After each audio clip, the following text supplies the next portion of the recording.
ദൈവനാമത്തിന് മഹത്വമുണ്ടാകട്ടെ. വീണ്ടും ദൈവസന്നിധിയിൽ നമുക്ക് ഒരുമിച്ചായിരിക്കാൻ കർത്താവ് കൃപ തന്നതുകൊണ്ട് കർത്താവിനെ സ്തുതിക്കുന്നു. കഴിഞ്ഞ ക്ലാസ്സിൽ നമ്മൾ തിമോഥെയോസിന്റെ 2-ാം ലേഖനം 1-ാം അധ്യായം അതിന്റെ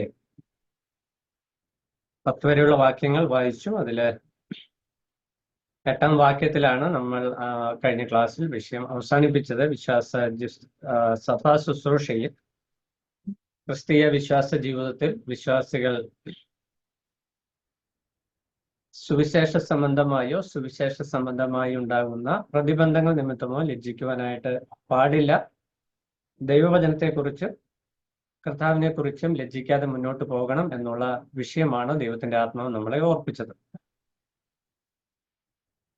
നമ്മൾ 2-ാം ലേഖനം വായിക്കുമ്പോൾ 1-ാം ലേഖനത്തിൽ പറഞ്ഞിരിക്കുന്ന പല കാര്യങ്ങളും അതിന്റെ മറ്റൊരു വിധത്തിൽ ആവർത്തിച്ച് പറഞ്ഞിരിക്കുന്നതായിട്ട് നമുക്ക് കാണുവാനായിട്ട് സാധിക്കും. ആവർത്തിച്ച് പറയുമ്പോൾ അതിന്റെ പ്രാധാന്യം നമ്മൾ മനസ്സിലാക്കണമെന്നാണ് ദൈവത്തിന്റെ ആത്മാവ് പ്രത്യേകമായിട്ട് ഓർപ്പിക്കുന്നത്. ആ വിഷയം നമ്മുടെ ജീവിതത്തിൽ നമ്മളും കുറിക്കൊള്ളുവാനായിട്ട് ആവശ്യമുള്ള വിഷയമാണ്.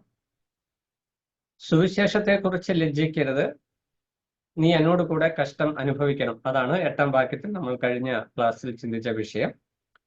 9-10 വാക്യങ്ങളിൽ എന്താണ് സുവിശേഷം എന്ന് ദൈവത്തിന്റെ ആത്മാവ് പ്രത്യേകമായിട്ട് പറയുകയാണ്. എന്താണ് സുവിശേഷം? നമ്മൾക്കറിയാം, സുവിശേഷത്തെ കുറിച്ച് നമുക്കറിയാം. ഇനി പ്രത്യേകിച്ചൊരു പഠിപ്പിന്റെ ആവശ്യമുണ്ടോ എന്നൊരു ചിന്ത നമ്മുടെ ഉള്ളിലും വരാം. നമ്മൾ സുവിശേഷം അറിയിക്കുകയും സുവിശേഷം വിശ്വസിക്കുകയും ചെയ്യുന്നവരാണല്ലോ.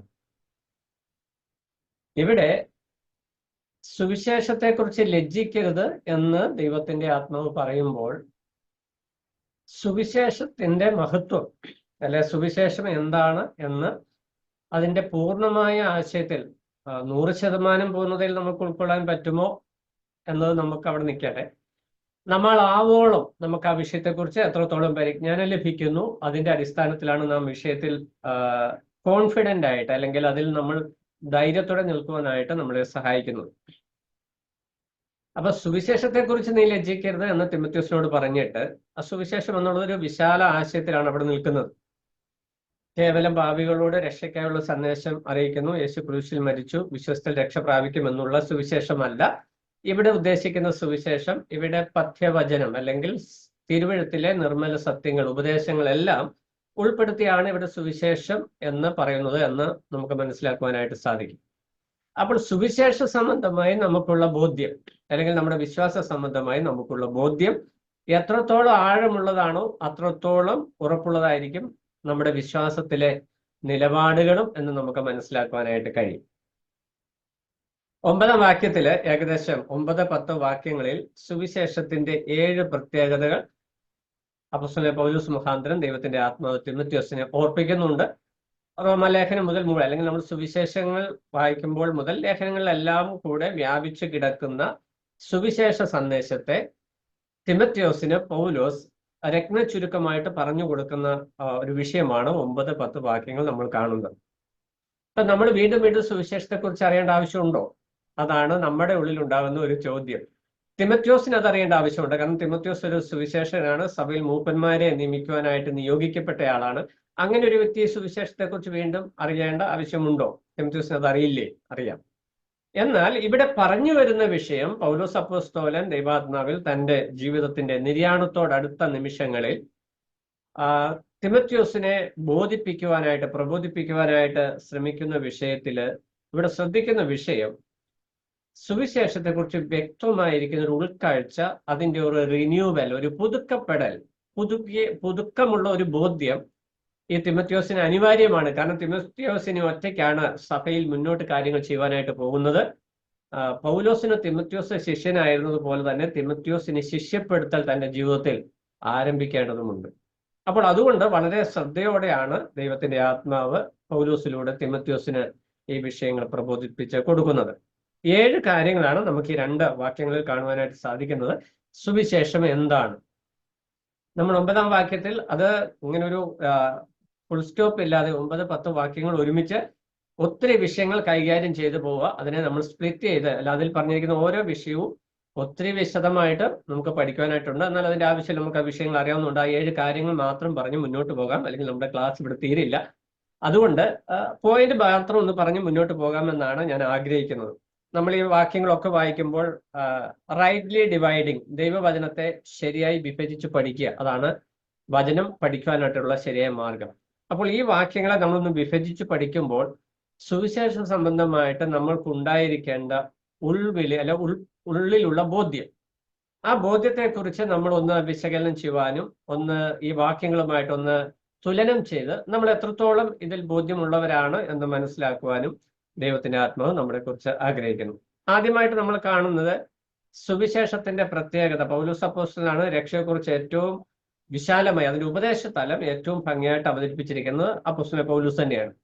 പൗലോസ് മുഖാന്തരം ദൈവാത്മാവ് പൗലോസിനെയാണ് അതിനായിട്ട് ഏറ്റവും കൂടുതൽ എടുത്ത് ഉപയോഗിച്ചിരിക്കുന്നത്. റോമാലേഖനം മുതൽ മുമ്പോട്ടുള്ള ലേഖനങ്ങൾ, പൗലോസിന്റെ ലേഖനങ്ങളിലെല്ലാം രക്ഷയുടെ മഹത്വം, അതിന്റെ പ്രാധാന്യം, അതിന്റെ ഉപദേശ തലത്തിൽ ദൈവത്തിന്റെ ആത്മാവ് വെളിപ്പെടുത്തിയിരിക്കുന്നത് പൗലോസ് മുഖാന്തരമാണ്.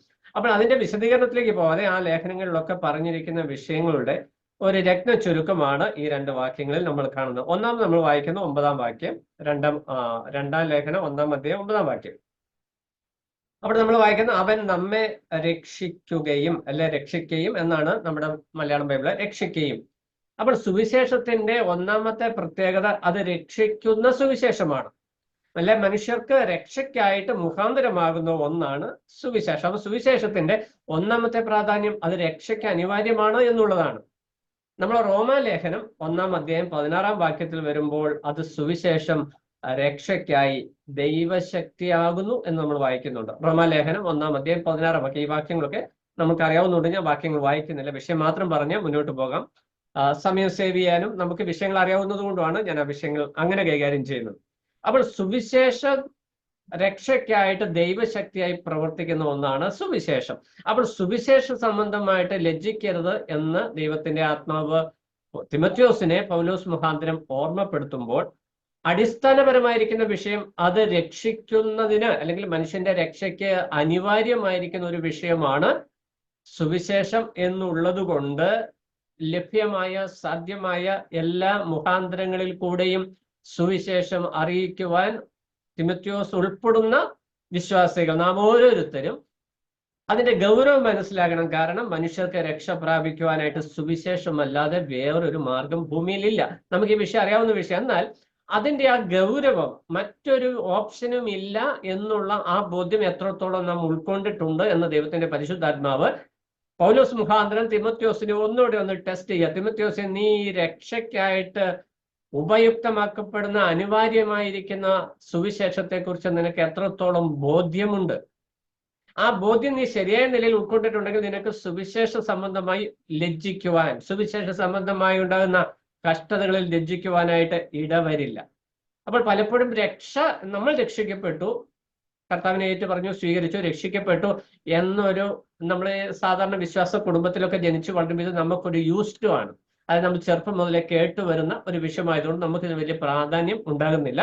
തിമോഥെയോസിന്റെ ജീവിതത്തിൽ ഇതേ വിഷയമുണ്ട് എന്നുള്ള കാര്യം നാം ഓർക്കണം. ഈ പൗലോസ് തിമോഥെയോസിനെ 1-ാം ലേഖനത്തിലും 2-ാം ലേഖനത്തിലും ഈ സുവിശേഷത്തിന്റെ മഹത്വം ആവർത്തിച്ച് ഉദ്ബോധിപ്പിക്കുന്നതിന്റെ ലക്ഷ്യം ഇത് തന്നെയാണ്. ബാല്യം മുതൽ അവൻ കേട്ടിട്ടുണ്ട്, അമ്മയിൽ നിന്നും വല്യമ്മയിൽ നിന്നും കേട്ട സുവിശേഷ സന്ദേശം അവനെ രക്ഷയിലേക്ക് നയിച്ചു. അവൻ അതിന് കമ്മിറ്റ്മെന്റ് ഉണ്ട്, സമർപ്പണമുണ്ട്, ദർശനമുണ്ട്, ആത്മീകമായിരിക്കുന്ന കാഴ്ചപ്പാടുകളുണ്ട്. ഇതെല്ലാം ഉണ്ട് എങ്കിലും ഇതിന്റെ ഗൗരവത്തെ വേണ്ടതുപോലെ ഉൾക്കൊള്ളുവാൻ സാധിക്കാതിരിക്കുന്ന ഒരു സാഹചര്യം ഉണ്ടാകാനുള്ള ചാൻസ് ഉണ്ട് എന്ന കാര്യം ദൈവത്തിന്റെ ആത്മാവ് ഓർപ്പിക്കുന്നു. അതുകൊണ്ട് ഈ സുവിശേഷത്തിന്റെ ആ ഒരു പ്രാധാന്യം പരമാവധി പ്രാധാന്യത്തോടെ ഈ ഹൃദയത്തിലേക്ക്, തിമോഥെയോസിന്റെ ഹൃദയത്തിലേക്ക് പകർന്നു കൊടുക്കുവാൻ ആത്മീക പിതാവായിരിക്കുന്ന പൗലോസ് ശ്രമിക്കുക. നമ്മുടെയൊക്കെ കുഞ്ഞുങ്ങളുടെ ഉള്ളിലും നമ്മൾ ചെയ്യേണ്ട ഒരു വിഷയം ഇതാ, സുവിശേഷത്തിന്റെ മഹത്വം അവർക്ക് വ്യക്തമായ നിലയിൽ നമ്മൾ ആവോളം പറഞ്ഞു കൊടുക്കുവാനായിട്ട് നമ്മൾ ശ്രദ്ധിക്കണം. അപ്പോൾ ഈ വിഷയങ്ങൾ നമ്മൾ ഉൾക്കൊള്ളേണ്ടത് ആവശ്യമാണ്. അതാണ് ദൈവത്തിന്റെ ആത്മാവ് കൃത്യമായിട്ട്. ഒന്നാമത്തെ വിഷയം, അത് സുവിശേഷം രക്ഷയ്ക്കുള്ള ഏക സന്ദേശ മാർഗമാണ്. അത് രക്ഷിക്കുന്ന വിഷയം, മനുഷ്യന്റെ രക്ഷയ്ക്കുള്ള സന്ദേശമാണ് സുവിശേഷം. രണ്ടാമത്തെ വാക്ക് നമ്മൾ വായിക്കുന്നത് വിശുദ്ധ വിളി കൊണ്ട് വിളിക്കുകയും. അപ്പോൾ വിശുദ്ധ ജീവിതത്തിലേക്ക് നമ്മളെ നയിക്കുന്ന ഒന്നാണ്, നമ്മളെ വിശുദ്ധീകരിക്കുന്നു. നമ്മൾ എഫെസ്യ ലേഖനം 1-ാം അധ്യായം അതിന്റെ 4-ാം വാക്യം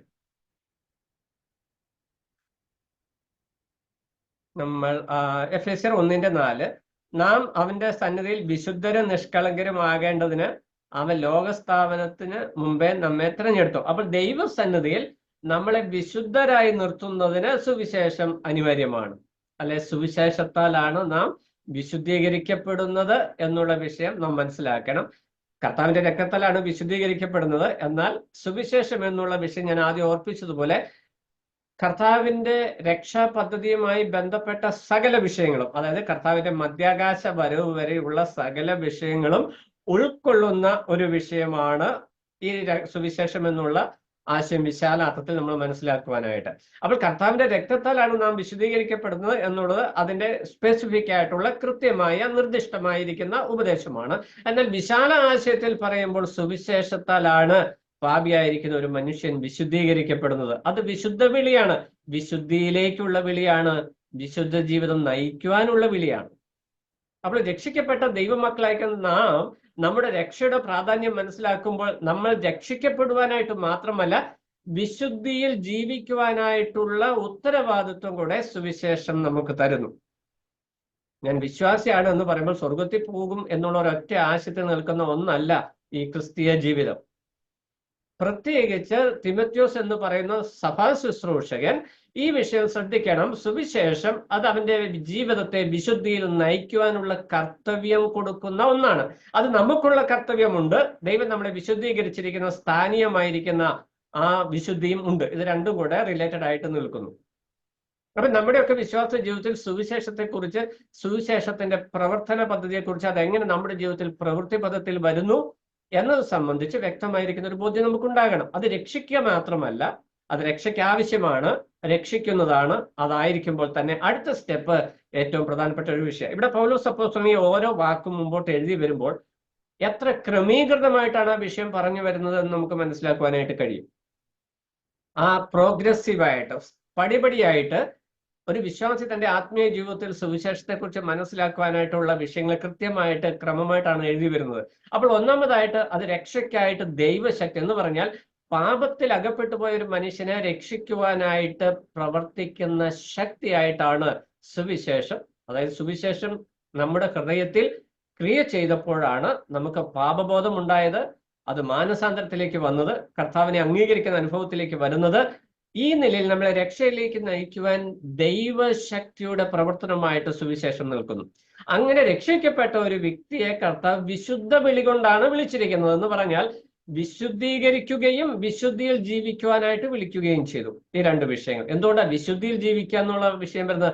നമ്മൾ പാപജടത്തിൽ ജീവിക്കുന്നത് കൊണ്ട് മറ്റെല്ലാ മനുഷ്യരെയും പോലെ പാപത്തിൽ അകപ്പെടുവാനുള്ള എല്ലാ സാധ്യതകളും നമുക്കുണ്ട്. നമ്മൾ അതിനെ ജഡത്തിന്റെ ബലഹീനത എന്ന് വിളിക്കുന്നു. ഈ ജഡത്തിന്റെ ബലഹീനത ഉള്ളപ്പോൾ തന്നെ നമ്മൾ മനസ്സിലാക്കേണ്ട വിഷയം, കർത്താവ് പറഞ്ഞു, നിങ്ങൾ ലോകക്കാരായിരിക്കാതെ നിങ്ങളെ ലോകത്തിൽ നിന്ന് തെരഞ്ഞെടുത്തു, നിങ്ങൾ അതൊരു വേർപെട്ടിരിക്കണമെന്ന് കർത്താവ് പറയുന്നുണ്ട്.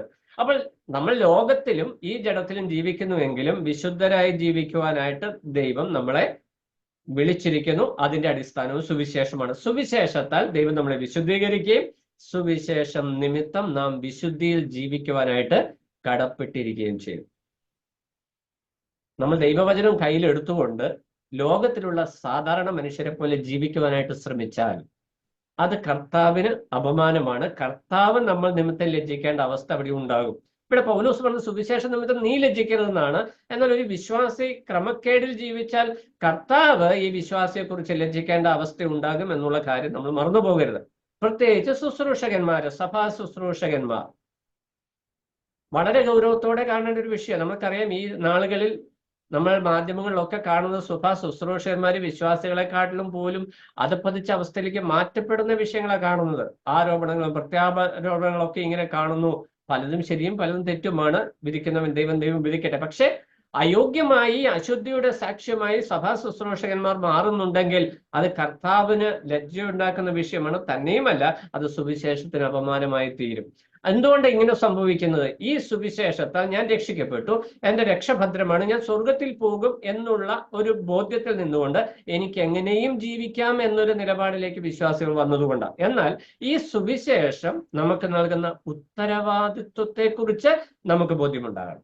ആ ബോധ്യമുണ്ടെങ്കിൽ നമ്മളെ വിശുദ്ധ വിളി കൊണ്ട് വിളിച്ചത് വിശുദ്ധീകരിച്ചും വിശുദ്ധിയിൽ ജീവിക്കാനുമാണ് എന്ന് ദൈവത്തിന്റെ ആത്മാവ് ഓർപ്പിക്കുന്നു. അപ്പോൾ സുവിശേഷത്തെ കുറിച്ച് തിമോഥെയോസിന് പറഞ്ഞു കൊടുക്കുമ്പോൾ, തിമോഥെയോസ് നിന്നെ രക്ഷിക്കുക മാത്രമല്ല, നിന്റെ രക്ഷയ്ക്ക് മാത്രമല്ല, നിന്റെ വിശുദ്ധ ജീവിതത്തിനു കൂടി അടിസ്ഥാനമാണ്. പൗലോസ് 1-ാം ലേഖനത്തിലും 2-ാം ലേഖനത്തിലും ആവർത്തിച്ച് തിമോഥെയോസിനോട് പറയുന്ന ഒരു വിഷയമുണ്ട്. നിന്റെ യൗവനത്തെ ആരും തുച്ഛീകരിക്കരുത്, നിന്റെ ജീവിതം മറ്റുള്ളവർക്ക് മാതൃകയായിരിക്കണം. ഒരു സഭാ ശുശ്രൂഷകൻ, അത് മൂപ്പന്മാരായാലും സുവിശേഷകന്മാരായാലും സഭയിലെ ഏത് ഉത്തരവാദിത്വപ്പെട്ട സ്ഥാനം വഹിക്കുന്ന വ്യക്തികൾ, സഹോദരന്മാരായാലും സഹോദരിമാരായാലും, സഹോദരന്മാർക്ക് സഭയിൽ ഉത്തരവാദിത്തപ്പെട്ട സ്ഥാനമുണ്ടോ? അതിന്റെ വിശദീകരണത്തിലേക്കല്ല ഞാൻ പോകുന്നത്. സഭയിൽ നമ്മൾക്ക് ലീഡർഷിപ്പ്, കുഞ്ഞുങ്ങളുടെ ഇടയിലായാലും സഹോദരിമാരുടെ ഇടയിലായാലും സഹോദരന്മാരുടെ ഇടയിലും സഭാപരിപാലനത്തിലായാലും ശുശ്രൂഷ രംഗത്ത് ലീഡർഷിപ്പിൽ നിൽക്കുന്ന വിശ്വാസികൾ, സഹോദരി സഹോദരന്മാർ പ്രത്യേകം ശ്രദ്ധിക്കേണ്ട ഒരു വിഷയം, ഈ വിശുദ്ധ വിളിയുടെ മഹത്വം നാം മനസ്സിലാക്കി മാതൃകയാക്കി നമ്മളെ തന്നെ നിർത്തണം. ആ വിഷയത്തിൽ നാം എത്രത്തോളമാണ് എന്ന് നമ്മളെ തന്നെ സ്വയശോധന ചെയ്യണം. ഇത് സഭ ശുശ്രൂഷകന്മാർ മാത്രം ചെയ്യേണ്ട ഒരു വിഷയമാണോ? അല്ല, എല്ലാ വിശ്വാസികളും സഹോദരി സഹോദരന്മാരും ചെയ്യേണ്ട ഒരു വിഷയമാണ്. രക്ഷിക്കപ്പെട്ട എല്ലാവരും ചെയ്യേണ്ട ഒരു വിഷയമാണ്. എന്നെ ദൈവം സുവിശേഷത്താൽ രക്ഷിച്ചിരിക്കുന്നത് വിശുദ്ധിയിൽ ജീവിക്കുവാനായിട്ടാണ്, മാതൃകയായി ജീവിക്കുവാണ്, സുവിശേഷത്തിന്റെ സാക്ഷ്യമായി ജീവിക്കുവാനായിട്ടാണ്. ഇന്ന് പലപ്പോഴും വിശ്വാസികളുടെ ജീവിതം സുവിശേഷത്തിന് സാക്ഷ്യക്കേടാണ്. പല സ്ഥലത്തും സുവിശേഷവുമായിട്ട് ചെല്ലുമ്പോൾ പല സുവിശേഷ വിഹിത വിഭാഗങ്ങൾ അവരുടെ ജീവിതത്തിലെ ജീവിത പിശകുകൾ കൊണ്ട് അവിടെയുള്ളവരോട് നമുക്ക് സുവിശേഷം പറയാൻ പറ്റാത്ത സാഹചര്യങ്ങളുണ്ട്. അതുകൊണ്ട് എന്ത് ചെയ്യുന്നേ? ഇറക്കുമതി ചെയ്യുക. വചനത്തിൽ വാക്യമുണ്ടല്ലോ, ഒരു പ്രവാചകനും സ്വന്തം നാട്ടിൽ ബഹുമാനമില്ല. അതുകൊണ്ട് താഴ്വാരത്തിലുള്ളവർ ഹൈറേഞ്ചിലേക്കും ഹൈറേഞ്ചിലുള്ളവർ താഴ്വാരത്തിലേക്കും തെക്കുള്ളവർ വടക്കോട്ടും വടക്കുള്ളവർ തെക്കോട്ടും സുവിശേഷവുമായിട്ട് സഞ്ചരിക്കുക. പക്ഷെ കർത്താവ് സുവിശേഷ ദൗത്യം അറിയിക്കുമ്പോൾ അറിയിച്ച വിഷയം തെക്കും വടക്കും പോകുന്നത് തെറ്റാണ് എന്ന് ഞാൻ പറഞ്ഞു എന്ന് നിങ്ങൾ ചിന്തിക്കരുത്. ദേശം ഭൂമിയിൽ എങ്ങും പോകണമെന്നാണ്. പക്ഷെ ആരംഭിക്കേണ്ടത് യെരുശലേമിലാണ്. യെരുശലേമിൽ തുടങ്ങി യഹൂദിയയിൽ തുടങ്ങി ഭൂമിയുടെ അറ്റത്തോളം. അപ്പൊ യെരുശലേമിൽ ആരംഭിക്കണം. യെരുശലേമിൽ ആരാ? കർത്താവിന്റെ പീഡനം കഴിഞ്ഞ് ശിഷ്യന്മാർ ക്രൂശീകരണം ഒക്കെ കഴിഞ്ഞ് ശിഷ്യന്മാർ അവിടെ ഇരിക്കുക, പേടിച്ചരണ്ട് അവിടെ ഇരിക്കുക. എന്നാൽ പെന്തക്കോസ്ത് നാളിൽ പത്രോസ് 3000 പേരോട് സുവിശേഷം പറഞ്ഞുകൊണ്ട് സുവിശേഷ ദൗത്യ ഉദ്ഘാടനം താൻ ചെയ്യുമ്പോൾ യെരുശലേമിൽ തന്നെ അത് ആരംഭിക്കുന്നു. അവിടെ നിന്ന് യഹൂദിയിലെല്ലായിടവും പിന്നെ ശമര്യയിലും ഭൂമിയുടെ അറ്റത്തോളം അങ്ങനെ വ്യാപിച്ചു. അപ്പോൾ ഏത് ദേശത്താണ് ഒരു സ്ഥലം സഭ നിൽക്കുന്നത്, ആ ദേശത്ത് വേണം സുവിശേഷ പ്രവർത്തനം ഫലകരമായി നടക്കുവാൻ.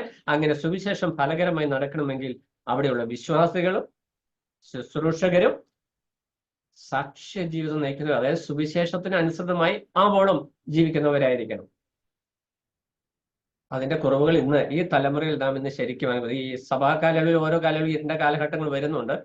പക്ഷെ ഇന്ന് നാം വളരെ നാം ആയിരിക്കുന്ന തലമുറയിൽ, നാം ഇപ്പോൾ ആയിരിക്കുന്ന കാലഘട്ടത്ത് വളരെയധികം വിചിന്തനം ചെയ്യേണ്ട ഒരു സാഹചര്യത്തിലാണ് നാം ആയിരിക്കുന്നത്. അപ്പോൾ ഈ ബോധ്യം നമ്മളെ ഭരിക്കേണ്ടത് ആവശ്യമാണ്. വിശുദ്ധിക്ക് വേണ്ടി കർത്താവിനെ വിളിച്ചിരിക്കുന്നു, വിശുദ്ധ ജീവിതത്തിന് വേണ്ടി വിളിച്ചിരിക്കുന്നു. മൂന്നാമതായിട്ട് സുവിശേഷത്തിന്റെ പ്രത്യേകത നമ്മൾ കാണുന്നത് അതിന്റെ 10-ാം വാക്യത്തിൽ വരുമ്പോൾ, അതിന് താഴെയുണ്ട്, അതിന് മുമ്പ് ഞാൻ 10-ാം വാക്യത്തിലേക്ക് ഒന്ന് വരുന്നു. അവിടെ നമ്മൾ വായിക്കുന്ന അതിന്റെ ലാസ്റ്റ് ഭാഗം, 10-ാം വാക്യത്തിന്റെ ലാസ്റ്റ് ഭാഗം, തന്റെ സ്വന്തം നിർണയത്തിനും കൃപയ്ക്കും ഒത്തവണ്ണം അത്രേ.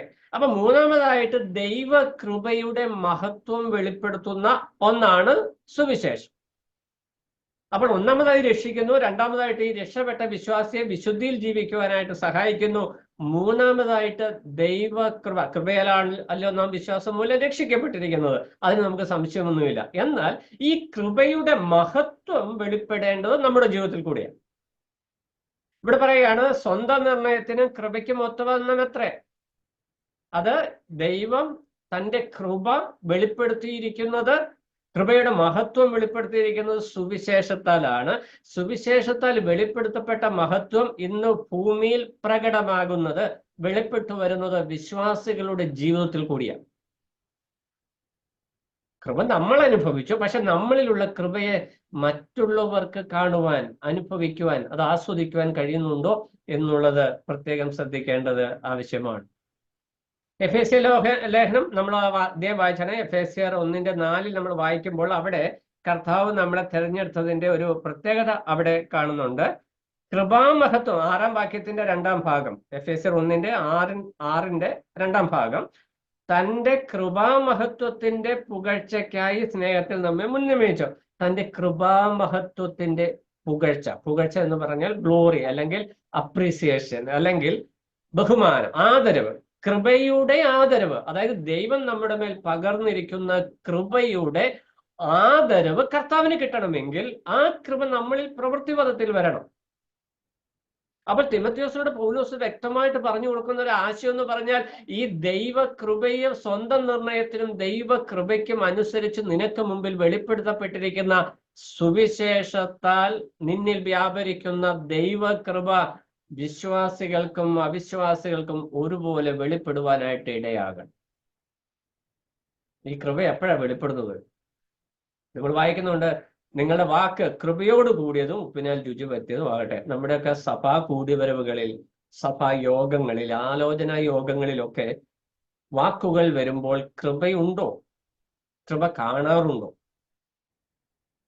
ഈ കൃപ അവിടെ നഷ്ടപ്പെടുന്നത് കൊണ്ട് ജഡം പുറത്തു വരികയും ചുറ്റുമുള്ള, അതായത് നമ്മുടെ സഭാകളിലും ചുറ്റുമുള്ള, നമ്മുടെ വീടിന് ചുറ്റുമുള്ള വിശ്വാസികളൊക്കെ കൃപ എന്താണെന്നറിയാതെ കഷ്ടപ്പെടുകയും ഇനി അവർക്ക് രക്ഷയിലേക്ക് വരുവാനായിട്ട് സാധിക്കത്തില്ല. അപ്പോൾ ഇവിടെ ദൈവത്തിന്റെ ആത്മാവ് പരിശുദ്ധാത്മാവ് പൗലോസിനാൽ തിമോഥെയോസിനെ അറിയിപ്പിക്കുന്ന വിഷയം, നിന്നിൽ വ്യാപരിക്കുന്ന കൃപയുടെ പുകഴ്ച കർത്താവിനുണ്ടാകണം. അപ്പോൾ സുവിശേഷം കൊണ്ടുണ്ടാകുന്ന മൂന്നാമത്തെ വിഷയം, അത് ദൈവകൃപയുടെ മഹത്വം വെളിപ്പെടുത്തുന്ന, അതുകൊണ്ട് നീ ലജ്ജിക്കുവാനായിട്ട് ആവശ്യമില്ല. അപ്പൊ നമ്മുടെ ജീവിതത്തിൽ ദൈവകൃപ വ്യാപരിക്കുമ്പോൾ നമ്മുടെ ജീവിതത്തിൽ സമൂല പരിവർത്തനം ഉണ്ടാകുന്നു. ഈ പരിവർത്തനമാണ് നമ്മളെ വിശുദ്ധി ജീവിതത്തിലേക്ക്, അല്ലെങ്കിൽ വിശുദ്ധ ജീവിതത്തിലേക്ക് നയിക്കുന്നത്, സാക്ഷ്യമുള്ള ജീവിതത്തിലേക്ക് നയിക്കുന്നത്, മാതൃകാ ജീവിതത്തിലേക്ക് ഈ കൃപ നഷ്ടപ്പെടുമ്പോൾ നമ്മൾ പ്രാകൃതന്മാരാകും. എന്താ അങ്ങനെ പറയാൻ കാരണം? നമ്മൾ ജഡികന്മാരല്ലേ ആകുന്നത് ബ്രദറെ എന്ന് ചോദിക്കാം. പക്ഷെ കൃപ നഷ്ടപ്പെടുമ്പോൾ നമ്മളിൽ പ്രാകൃത മനുഷ്യൻ, അതായത് പഴയ മനുഷ്യൻ, ജഡമനുഷ്യൻ, രക്ഷിക്കപ്പെടുന്നതിന് മുമ്പുള്ള ലോക മനുഷ്യൻ, ഈ ആത്മീകരൻ രക്ഷിക്കപ്പെട്ട ഒരു വ്യക്തിയിൽ ജഡത്തിൽ വിധേയപ്പെടുമ്പോഴുള്ള ജഡികനാകുന്നത്. പ്രാകൃത മനുഷ്യൻ എന്ന് പറയാൻ രക്ഷിക്കപ്പെടാത്ത മനുഷ്യനാണ്. അപ്പോൾ ഇന്ന് വിശ്വാസികളുടെ ജീവിതത്തിൽ പലപ്പോഴും ഈ ജഡിക മനുഷ്യന് പകരം പ്രാകൃത മനുഷ്യനാണ് വെളിപ്പെട്ട് വരുന്നത്. കാരണം എന്താ? ഈ രക്ഷയുടെ ബോധ്യം ഈ വിശ്വാസിക്ക് പലപ്പോഴും നഷ്ടപ്പെട്ടു പോകും. നമ്മുടെയൊക്കെ ജീവിതത്തിൽ നമുക്ക് അനുഭവിക്കാവുന്ന, പലപ്പോഴും നമ്മൾ രക്ഷിക്കപ്പെട്ടവരാണ്, നാം വിശ്വാസികളാണ് എന്നുള്ള കാര്യം പലപ്പോഴും മറന്നു പോകും. ന്യായപ്രമാണം പോലെ ഒരു കർണത്തടിച്ചാൽ മറ്റേ കർണത്തും അടിക്കണം എന്ന് പറഞ്ഞാൽ, ഒരാൾ ഇങ്ങോട്ട് 2 എണ്ണം പറഞ്ഞാൽ നമ്മൾ തിരിച്ച് 4 എണ്ണം പറഞ്ഞാലേ നമുക്കൊരു തൃപ്തി വരികയുള്ളൂ എന്നൊരു നിലയിലേക്ക് നമ്മൾ എത്തിയിട്ടുണ്ട്. പ്രതിവാദം നടത്തണം. അതായത് നമ്മളെക്കുറിച്ച് ഒരു തെറ്റായ ഒരു ആരോപണം വന്നതിന് നമ്മൾ പ്രതിവാദം നടത്തണം. പ്രതിവാദം നടത്തുന്നതും തിരിച്ച് ആരോപണം നടത്തുന്നതും ഒത്തിരി അന്തരമുണ്ട്. അപ്പോൾ കൃപ നഷ്ടപ്പെടുമ്പോൾ നമ്മളിൽ പ്രാകൃത സ്വഭാവം വെളിപ്പെട്ട് വരും. അപ്പോൾ ഈ കൃപയുടെ മഹത്വം മനസ്സിലാക്കണം. നാലാമതായിട്ട് വരുമ്പോൾ നമ്മൾ കാണുന്നത്, അതായത് നമ്മൾ ഒന്നാമത് കണ്ട് രക്ഷിക്കുന്ന ഇതാണ്, രക്ഷയ്ക്കുള്ള സന്ദേശമാണ്. രക്ഷിക്കുന്നതിന് വേണ്ടിയുള്ള ദൈവശക്തിയുടെ വ്യാപാരം സുവിശേഷത്താലാണ് നടക്കുന്നത്, ഒന്നാമതായിട്ട്. രണ്ടാമതായിട്ട് വിശുദ്ധ ജീവിതം നയിക്കുവാനായിട്ട് നമ്മളെ വിശുദ്ധീകരിക്കുകയും വിശുദ്ധിയിൽ നടക്കുവാനായിട്ടുള്ള കർത്തവ്യം തരികയും ചെയ്യുന്നു. മൂന്നാമതായിട്ട് ദൈവകൃപയുടെ മഹത്വം വെളിപ്പെടുത്തേണ്ടതിനു വേണ്ടിയാണ്. ദൈവകൃപ വ്യാപരിക്കുന്നത് സുവിശേഷത്തിൽ കൂടിയാണ്. എന്നാൽ ദൈവകൃപയുടെ മഹത്വം വെളിപ്പെടുന്നത് സുവിശേഷം വിശ്വസിച്ച വിശ്വാസികളുടെ ജീവിതത്തിൽ കൂടിയാണ് എന്നുള്ള വിഷയം നമ്മൾ മനസ്സിലാക്കാം. അടുത്തതായിട്ട് നാലാമതായിട്ട് നമ്മൾ വായിക്കുന്നത് യേശു ക്രിസ്തുവിന്റെ പ്രത്യക്ഷതയാൽ, അതിന്റെ 10-ാം വാക്യം അവസാന ഭാഗത്താണ്, നമ്മുടെ രക്ഷാതാവായ ക്രിസ്തു യേശുവിന്റെ പ്രത്യക്ഷതയാൽ വെളിപ്പെട്ടിരിക്കുന്ന. അപ്പൊ ഇതിങ്ങനെ വായിച്ചു പോയി കഴിഞ്ഞാൽ പ്രത്യേകിച്ച് ഒന്നും, പക്ഷെ അവിടെ പറയുന്ന വിഷയം ക്രിസ്തു യേശുവിന്റെ പ്രത്യക്ഷതയാൽ, യേശു ക്രിസ്തുവിന്റെ മനുഷ്യാവതാരം ആണ് അവിടെ പ്രതിപാദിക്കുന്ന വിഷയം. 1 യോഹന്നാൻ 3-ാം അധ്യായം അതിന്റെ 5-ാം വാക്യത്തിൽ ഈ വാക്ക് കൃത്യമായിട്ട് എടുത്ത് ഉപയോഗിച്ചിട്ടുണ്ട്. 1 യോഹന്നാൻ 3-ാം അധ്യായം 5-ാം വാക്യം. അവിടെ നമ്മൾ വായിക്കുന്നത്, പാപങ്ങളെ നീക്കുവാൻ അവൻ പ്രത്യക്ഷനായി എന്ന് നിങ്ങൾ അറിയുന്നു. അപ്പോൾ കർത്താവ് പ്രത്യക്ഷനായതിന്റെ ഉദ്ദേശം പാപങ്ങളെ നീക്കുക എന്നുള്ളതാണ്. അപ്പോൾ നമ്മുടെ പാപങ്ങളെ കർത്താവ് നീക്കി. അപ്പോൾ ഇവിടെ തിമോഥെയോസിനോട് സുവിശേഷത്തിന്റെ പ്രവൃത്തി പദത്തെക്കുറിച്ച് പറയുമ്പോൾ പാപങ്ങളെ നീക്കുവാനായിട്ട് കർത്താവ് വന്നു. ഒരു വിശ്വാസിയുടെ ജീവിതത്തിലെ സകല പാപങ്ങളെയും കർത്താവ് നീക്കിക്കൊണ്ടാണ് അവരെ രക്ഷയുടെ അനുഭവത്തിൽ രക്ഷിക്കുന്നത് എന്ന് മനസ്സിലാക്കുവാനായിട്ട് കഴിയും. അപ്പോൾ വിശുദ്ധനാക്കപ്പെട്ടിരിക്കുന്ന, പാപങ്ങളെല്ലാം കഴുകി ശുദ്ധീകരിച്ച് പാപങ്ങൾ നീക്കപ്പെട്ടിരിക്കുന്ന ഒരു വിശ്വാസി മുന്നോട്ടുള്ള ജീവിതയാത്രയിൽ ദൈവകൃപയിൽ ആശ്രയിച്ച് ദൈവകൃപയിൽ ഉറച്ചു നിന്നുകൊണ്ട് വിശുദ്ധ ജീവിതം നയിക്കുമ്പോൾ അത് കൃപയുടെ പുകഴ്ച, കൃപാമഹത്വത്തിന്റെ പുകഴ്ചയ്ക്കായിത്തീരും. കൃപയുടെ മഹത്വം അവന്റെ ജീവിതത്തിൽ കൂടെ പുറത്തേക്ക് വെളിപ്പെട്ട് വരുവാനായിട്ട് ഇടയായിത്തീരും. ആ വെളിപ്പെടുത്തപ്പെടുന്ന ജീവിതം തന്നെ സുവിശേഷ സാക്ഷ്യമാണ്, സുവിശേഷമാണ്. ആദ്യകാലങ്ങളിലൊക്കെ പലരും വിശ്വാസത്തിലേക്ക് വന്നത് വിശ്വാസികളുടെ ജീവിതം കണ്ടിട്ടാണ്. ഇന്നാണെങ്കിൽ വിശ്വാസികളുടെ ജീവിതം കണ്ട ഒറ്റ മനുഷ്യ വിശ്വാസത്തിലേക്ക് വരും.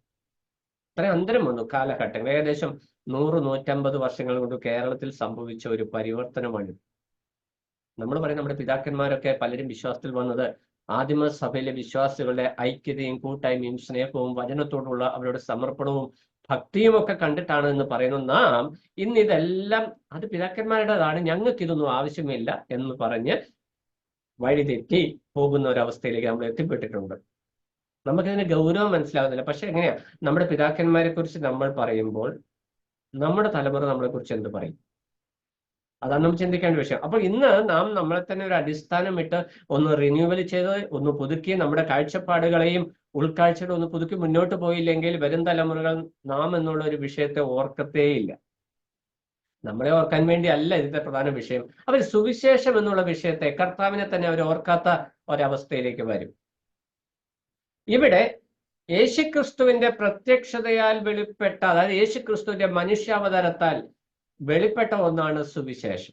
അപ്പോൾ ഈ ദൈവകൃപ നമുക്ക് വെളിപ്പെട്ടിരിക്കുന്നത് യേശുക്രിസ്തുവിന്റെ ജഡാവതാരത്തിലാണ് എന്നുള്ള വിഷയവും പൗലോസ് അപ്പോസ്തലൻ ഇവിടെ തിമോഥെയോസിന് വേണ്ടി ഓർമ്മപ്പെടുത്തി തരുന്നു.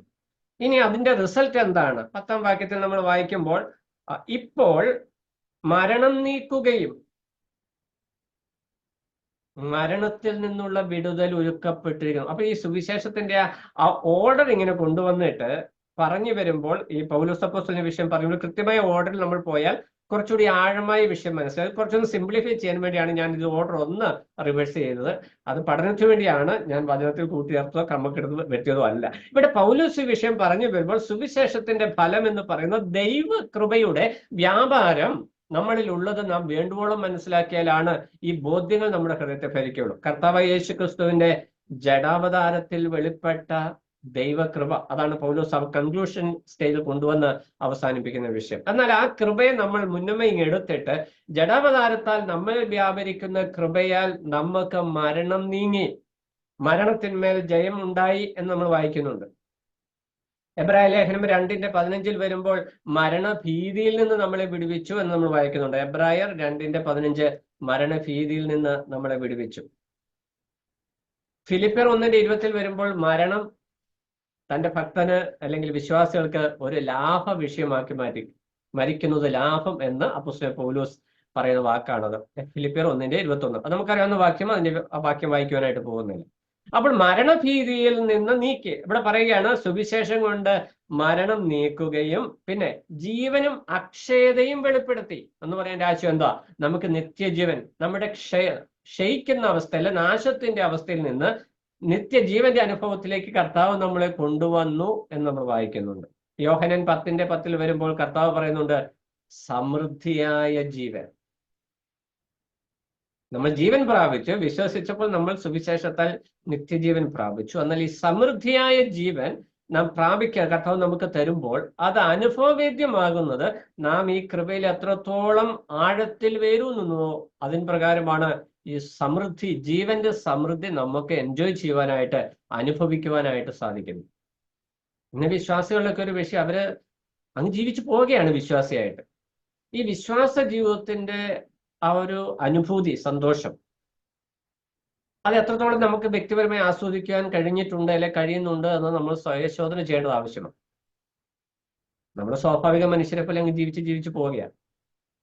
എന്നാൽ ഇവിടെ ദൈവത്തിന്റെ ആത്മാവ് ഓർപ്പിക്കുന്ന വിഷയം അത് ജീവനും അക്ഷയം തരുന്ന വിഷയമാണ്. യോഹന്നാൻ 3:16 വരുമ്പോൾ അത് നിത്യജീവൻ എന്ന് നമ്മൾ വായിക്കുന്നുണ്ട്. കർത്താവിൽ വിശ്വസിക്കുന്നവന് നിത്യജീവൻ ഉണ്ട് എന്ന് നമ്മൾ വായിക്കുന്നു.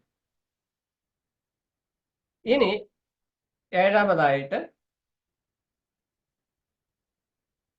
നമ്മൾ അതിൻ്റെ 9-ാം വാക്യത്തിന്റെ അവസാന ഭാഗത്ത് വരുമ്പോൾ, നമ്മുടെ പ്രവൃത്തികൾ നിമിത്തമല്ല, സകല കാലത്തിനു മുമ്പേ ക്രിസ്തുയേശുവിൽ നമുക്ക് നൽകിയിരിക്കുന്നു. അതായത് ദൈവത്തിന്റെ ഇറ്റേണൽ പ്ലാൻ ഓഫ് ഗോഡ്, നിത്യമായ ദൈവിക പദ്ധതിയിൽ, പൂർവകാല ദൈവിക പദ്ധതിയിൽ ഉണ്ടായിരുന്ന സകല കാലത്തിനു മുമ്പേ, നമുക്കറിയാം ഏജസിനെ കുറിച്ചൊക്കെ നമ്മൾ ഓൾറെഡി പഠിച്ചതാണ്. ഈ സകല കാലത്തിനു മുമ്പേ ക്രിസ്തുയേശുവിൽ ദൈവം നമുക്ക് നൽകിയിരിക്കുന്ന രക്ഷയുടെ വാഗ്ദത്തം. ഇത് എത്ര ഭംഗിയായിട്ടാണ് പൗലോസ് ഈ സുവിശേഷത്തെ ഇവിടെ വെളിപ്പെടുത്തിയിരിക്കുന്നത് നമുക്ക് മനസ്സിലാക്കുവാനായിട്ട്, ഒന്ന് ശ്രദ്ധിച്ച് പഠിക്കുവാനായിട്ട് ഇടയായി തീർന്നാൽ നമ്മുടെയൊക്കെ വിശ്വാസ ജീവിതം ഏറ്റവും അനുഗ്രഹമാകും എന്നുള്ളതിന് യാതൊരു സംശയമില്ല. പലപ്പോഴും നമ്മളൊക്കെ വിശ്വാസികളായിട്ട് കേവലം രക്ഷിക്കപ്പെട്ടു, സ്നാനപ്പെട്ടു, വിശ്വാസിയായി സ്വർഗത്തിൽ പോകും, അത്രയേ ഉള്ളൂ നമ്മുടെ കാഴ്ചപ്പാട്. എന്നാൽ ഈ സുവിശേഷം നമ്മളെ ഈ രക്ഷയുടെ അനുഭവത്തിലേക്ക് കൊണ്ടുവരുവാൻ ദൈവം ചെയ്ത പ്രവർത്തന പദ്ധതിയുടെ ആ ക്രമീകരണം ഒന്ന് മനസ്സിലാക്കി കഴിഞ്ഞാൽ തിമോഥെയോസിന്, അല്ലെ പൗലോസിന്, എനിക്ക്, നിങ്ങൾക്ക് എല്ലാവർക്കും സുവിശേഷത്തെക്കുറിച്ച് ലജ്ജിക്കാതെ സുവിശേഷം ഒരു അഭിമാന വിഷയമാണ്. നമ്മൾ സുവിശേഷത്തെക്കുറിച്ച് ലജ്ജിക്കുന്നു എന്നുള്ള ആശയത്തില്ല. ഈ ലജ്ജ എന്ന് പറയുന്നത് അല്പം ഒരു മടി, ഒരു മുന്നോട്ടൊരു പുഷിയും കിട്ടാത്തൊരവസ്ഥ ഉണ്ടല്ലോ, അതിന് ഈ ലജ്ജ എന്ന് പറയുന്നത്, ലജ്ജ എന്ന് പറയുന്നത് അയ്യോ എനിക്ക് സുവിശേഷത്തിൽ പറയുന്നത് ലജ്ജയാണെന്നുള്ള ആശയത്തിലല്ല. കർത്താവിനെ കുറിച്ചുള്ള ആ ഒരു സാക്ഷ്യപ്പെടുത്തൽ നമ്മുടെ ജീവിതത്തിൽ നമ്മൾ വേണ്ടത്ര പ്രാധാന്യം കൊടുക്കാതെ വരുന്നതെല്ലാം ലജ്ജിക്കൽ തന്നെ. ഏറ്റവും ലളിതമായിട്ട് പറഞ്ഞാൽ, ലോകത്തിന് മുമ്പാകെ ഞാനൊരു വിശ്വാസിയാണ് എന്ന് നമ്മളെ തന്നെ വെളിപ്പെടുത്തുവാൻ മടിക്കുന്നത് ആണ് സുവിശേഷത്തെക്കുറിച്ചുള്ള ലജ്ജ എന്ന് പറയും, എല്ലാ കർത്താവിനെ കുറിച്ചുള്ള ലജ്ജ. അല്ല, ഇത് നമ്മൾ ചിന്തിച്ചാൽ ഇന്നത്തെ ഒരു വിശ്വാസികളുടെ ഒരു മൈൻഡ് സെറ്റപ്പ് അങ്ങനെ. നമ്മൾ വേർപാട് വിശ്വാസികൾ, നമ്മളെല്ലാവരും മെജോറിറ്റി ആളുകളും വേർപാട് വിശ്വാസികളാണല്ലോ. ഇനി പെന്തക്കോസ്തായാലും മറ്റ് പ്രൊട്ടസ്റ്റന്റ് സഭ, കേരളത്തിൽ പ്രത്യേകിച്ചുള്ള മലയാളികളായിട്ടുള്ളവരൊക്കെ നമുക്കറിയാം, പിതാക്കന്മാർ ഈ സമൂഹങ്ങൾ ഇവർ ആദ്യം വേർപെട്ട് വന്ന് പിന്നീട് പല ബ്രാഞ്ചസ് ഒക്കെ ആയി പോയെങ്കിലും അടിസ്ഥാനപരമായിരിക്കുന്ന ചില വേർപാട് അല്ലെ വേർപെട്ട കൺസെപ്റ്റുകൾ ഉണ്ടായിരുന്നു. അതായത് തങ്ങളൊരു വിശ്വാസികളാണ്, തങ്ങൾ നാമധേയ സഭകളിൽ നിന്ന്, പട്ടത്വ സഭകളിൽ നിന്ന്, പൗരോഹിത്യ സഭകളിൽ നിന്നൊക്കെ ഞങ്ങൾ വ്യത്യസ്തരാണെന്ന് കാണിക്കാൻ അവർ ചില മാർക്കുകൾ, ഐഡന്റിറ്റി മാർക്കുകൾ അവർ സൂക്ഷിച്ചിരുന്നു. അതവർ കാത്തു സൂക്ഷിക്കുന്ന ഒരു വലിയ വില കൊടുക്കുകയും ചെയ്തു. പുതുതായിട്ട് വിശ്വാസത്തിൽ വന്നവരും അക്കാലത്ത് വന്നവരും അവരുടെ തലമുറകളൊക്കെ ഈ ഒരു ഐഡന്റിറ്റി, ഞങ്ങൾ വിശ്വാസികളാണ്, ഞങ്ങൾ വേർപെട്ടവരാണ്, ഞങ്ങൾ രക്ഷിക്കപ്പെട്ടവരാണ്, ഞങ്ങൾ സ്നാനപ്പെട്ടവരാണ് എന്ന് കാണിക്കുവാനായിട്ട് ചില മാർക്കുകൾ കൊണ്ടു നടന്നിരുന്നു. ആ മാർക്ക് നിലനിർത്താൻ, ആ അടയാളം, അവർ വേർപെട്ടവരാണ്, ഞങ്ങൾ ഇവരുടെ കൂട്ടത്തിൽ എണ്ണപ്പെടുന്നില്ല എന്ന് കാണിക്കുവാനായിട്ടുള്ള അടയാളങ്ങൾ കാത്തു സൂക്ഷിക്കുവാൻ വളരെ ത്യാഗം അവർ ചെയ്തിരുന്നു. എന്നാൽ ഇന്നത്തെ തലമുറയിൽ വിശ്വാസികൾ അടക്കം, ശുശ്രൂഷകന്മാർ അടക്കമുള്ളവർ എന്ത് ചെയ്യുക? ഈ ത്യാഗത്തിന്റെ അടയാളങ്ങൾ ആവശ്യമില്ല, അതൊരു ഉപദേശ വിഷയമല്ല, അത് വചനത്തിന്റെ പ്രമാണമല്ല, കൽപ്പനയല്ല എന്ന് പറഞ്ഞ് ലഘൂകരിച്ചത് നിമിത്തം എന്തു സംഭവിക്കുക? ഇന്ന് വിശ്വാസ സമൂഹം തങ്ങളെ തന്നെ ഒരു വിശ്വാസികളാണ്, ദൈവമക്കളാണ്, രക്ഷിക്കപ്പെട്ടവരാണ് എന്ന് കാണിക്കുന്നതിന് പകരം ഞങ്ങൾ നിങ്ങളുടെ ഭാഗം തന്നെയാണ് എന്ന് കാണിക്കുന്നതിലാണ് കൂടുതൽ അഭിമാനിക്കുന്നത്. ഞാനൊരു വിശ്വാസിയാണ് എന്ന് ലോകത്തിന് മുമ്പിൽ അവതരിപ്പിക്കുന്നത് ലജ്ജയായി, ഒരു മടിയായി ഇന്ന് വിശ്വാസ സമൂഹത്തിന് തോന്നുമ്പോൾ വളരെ ഭയത്തോടെ നാം ഓർക്കേണ്ട വിഷയമുണ്ട്. ആ ഭയം, ആ ലജ്ജ എന്ന് പറയുന്നത് മറ്റു മനുഷ്യരുടെ മുമ്പാകെയുള്ള മടിയമോ അവരെ കുറിച്ചുള്ള പേടിയോ അല്ല, മറിച്ച് സുവിശേഷത്തെക്കുറിച്ചും ക്രിസ്തുവിനെ കുറിച്ചുമുള്ള ലജ്ജയുടെ വ്യക്തമായ പ്രകടിപ്പിക്കലാണ് നമ്മൾ മനസ്സിലാക്കുക. അതിൽ കോസ്റ്റ് പേ ചെയ്തിട്ടുണ്ട് പിതാക്കന്മാർ. അവര് ദൈവസന്നിധിയിൽ ഇരുന്ന് പ്രാപിച്ച ആത്മീക ദർശനപ്രകാരം ഉൾക്കൊണ്ട അടയാളങ്ങൾ, അവരൊരു വിശ്വാസിയാണെന്ന് ലോകത്തെ കാണിക്കാനായിട്ട് അവർ തിരഞ്ഞെടുത്ത അടയാളങ്ങൾ, അതൊരു ഉപദേശമല്ല എന്ന് പറഞ്ഞ് ലഘൂകരിച്ച് എല്ലാത്തിനെയും തിരിച്ച് നമ്മൾ അബ്സോർബ് ചെയ്യുമ്പോൾ, നമ്മുടെ മക്കളെ നമ്മൾ അങ്ങനെ പരിശീലിപ്പിക്കുമ്പോൾ അതൊന്നും പ്രശ്നമല്ല, വിശ്വാസം ഹൃദയത്തിൽ ഉണ്ടായാൽ മതി എന്ന് പറയുമ്പോൾ നാം അറിയാതെ തന്നെ നമ്മുടെ കുഞ്ഞുങ്ങളെ, നമ്മുടെ തലമുറകളെ സുവിശേഷത്തിൽ നിന്നും കർത്താവിനെ കുറിച്ചുള്ള ഭക്തിയിൽ നിന്നും ഭയത്തിൽ നിന്നും അകറ്റിക്കളയുകയാണ് എന്നുള്ള വിഷയം നമ്മൾ ഓർക്കണം. നമ്മളെ സംബന്ധിച്ച് നിസ്സാരമായി ഇത് വലിയ ഇമ്പോർട്ടൻസ് ഉള്ള കാര്യമല്ല. ഇതൊന്നും വളരെ പ്രധാനപ്പെട്ട വിഷയമല്ലല്ലോ. ജീവിതമാണ് പ്രധാനം. സാക്ഷ്യമില്ലാതെ, ഒരു ഐഡന്റിറ്റി ഇല്ലാതെ എന്ത് ജീവിതം, എന്ത് പ്രാധാന്യമുള്ളത്? ലോകമനുഷ്യരെ പോലെ നാമും ജീവിക്കുന്നെങ്കിൽ, അവരെ പോലെ വേഷവിധാനങ്ങൾ അണിഞ്ഞ് നാം നടക്കുന്നെങ്കിൽ, അവരെ പോലെ സംസാരിക്കുന്നെങ്കിൽ, അവരെ പോലെ ജീവിക്കുന്നെങ്കിൽ, ഞാനൊരു വിശ്വാസിയാണ് എന്ന് പറയുന്നതിൽ കർത്താവ് നോക്കുന്നത് ഹൃദയത്തിലേക്കാണ്. അത് നമുക്ക് പറയാം. പക്ഷെ കർത്താവ് നോക്കുന്നത് ഹൃദയത്തിലേക്ക് അല്ല. ഹൃദയത്തിലേക്ക് നോക്കുന്നുണ്ട്, പക്ഷെ ഹൃദയത്തിലേക്ക് നോക്കുന്നത്, ഹൃദയത്തിൽ നിന്ന് പുറത്തേക്ക് വരുന്നതും കർത്താവ് നോക്കുന്നുണ്ട്. ഹൃദയം നിറഞ്ഞ് കവിയുന്നതല്ല പുറത്തേക്ക് വരുന്നത് നമ്മൾ വലിച്ചു വായിക്കുന്നുണ്ട്. നമ്മളെ പഴയ നിയമകാലം എടുത്താലും പുതിയ നിയമകാലം എടുത്താലും വേർപെട്ട് വന്ന ദൈവ മക്കൾ അവരുടെ ജീവിതത്തിൽ മാർക്കുകൾ, അവരുടെ വേർപാടിന്റെ ദൈവമക്കളാണ് എന്നുള്ളതിന്റെ അടയാളങ്ങൾക്ക് അവരെ ജീവിതത്തിൽ കാത്തുപാലിച്ചിരുന്നു.